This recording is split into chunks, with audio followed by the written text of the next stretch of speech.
Haleluya, salam sejahtera dalam kasih anugerah Tuhan kita Yesus Kristus. Pagi hari ini saya menyapa saudara dengan kebenaran firman Tuhan yang menjadi berkat untuk kita. Haleluya, kita membaca firman Tuhan dalam 2 Raja-Raja pasal 2 ayat 19 hingga ayat yang ke-22. 2 Raja-Raja pasal 2 ayat 19 hingga ayat 22. Perhatikan firman Tuhan. Berkatalah penduduk kota itu kepada Elisa, "Coba lihat, letak kota ini baik, seperti tuanku lihat, tetapi airnya tidak baik, dan di negeri ini sering ada keguguran bayi." Satu kali Elisa berada di kota Yeriko. Kota itu menurut penjelasan yang diterima, cobalah lihat letak kota ini baik. Letaknya baik. Letaknya strategis, letaknya bagus begitu, seperti yang tuanku lihat, tetapi airnya tidak baik. Airnya tidak baik, dan di negeri ini sering ada keguguran bayi. Kota itu dilengkapi dengan sumber mata air, tetapi sumber mata air itu tidak baik. Apabila dikonsumsi secara khusus oleh ibu-ibu yang sedang mengandung, maka terjadi keguguran bayi. Maka apa yang dapat kita simpulkan? Kota ini baik secara fisik, tetapi kota ini tidak menjanjikan kehidupan selanjutnya. Kenapa?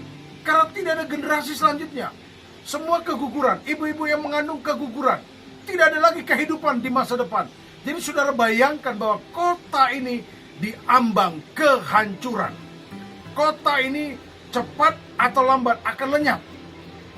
Tapi ayat 30, jawab Nabi Elisa, "Ambillah sebuah pinggan baru bagiku dan taruhlah garam ke dalamnya."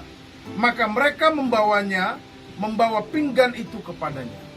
Elisa katakan, "Ambillah sebuah pinggan baru dan taruhlah garam ke dalamnya."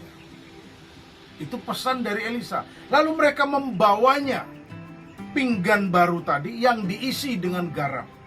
Lalu kemudian ayat 21 katakan, "Kemudian pergilah ia ke mata air mereka dan melemparkan garam itu ke dalamnya serta berkata, 'Beginilah firman Tuhan, telah kusehatkan air ini, maka tidak akan terjadi lagi olehnya kematian atau keguguran bayi.' Demikianlah air itu menjadi sehat sampai hari ini, sesuai dengan firman yang telah disampaikan Elisa." Ketika Elisa mendengar laporan dari masyarakat setempat yang tinggal di kota itu, karena airnya air yang tidak baik. Letak kotanya baik, tetapi airnya yang dikonsumsi oleh masyarakat lokal, secara khusus bagi ibu-ibu yang mengandung, tidak baik.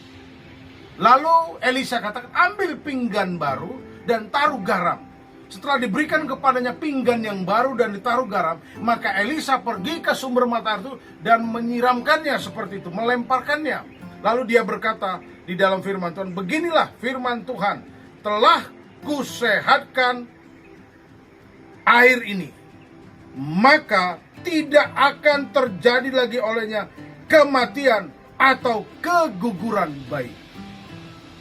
Setelah disehatkan oleh Elisa melalui garam yang disiramkan dengan menggunakan pinggan baru, maka tidak ada lagi kematian. Air itu menjadi sehat, air itu menjadi layak konsumsi, bahkan untuk ibu hamil sekalipun. Maka sejak saat itu tidak ada lagi keguguran. Air itu menjadi sehat begitu. Apa yang kita tarik ceritanya? Bukankah hidup kita tidak memiliki masa depan? Bukankah sebelumnya hidup kita tidak memiliki masa depan? Kita diambang kematian yang kekal. Dosa membuat kita sudah diorder untuk masuk neraka. Dosa yang kita buat, dosa turunan, semuanya membuat kita layak masuk neraka. Tapi puji Tuhan, oleh karena Tuhan Yesus Kristus yang memulihkan kita, yang memperbaiki kita, lalu dia memberikan sebuah penjelasan kepada kita, kita juga mengkonsumsi air yang sehat. Itulah kebenaran firman Tuhan yang menyehatkan kita, yang memperbaharui kita. Pagi hari ini, yakinlah hidupmu selalu mengkonsumsi firman Tuhan yang akan menyehatkan kita. Tapi sebelumnya, terimalah Tuhan Yesus sebagai Tuhan dan Juru Selamat yang akan memulihkan hidupmu. Tidak ada jaminan untuk kita di dunia ini apabila kita tidak memiliki Yesus, tidak menerima Yesus. Bayangkan, kota yang strategis tapi airnya tidak sehat membuat kota itu diambang kehancuran. Tuhan Yesus memberkati kita.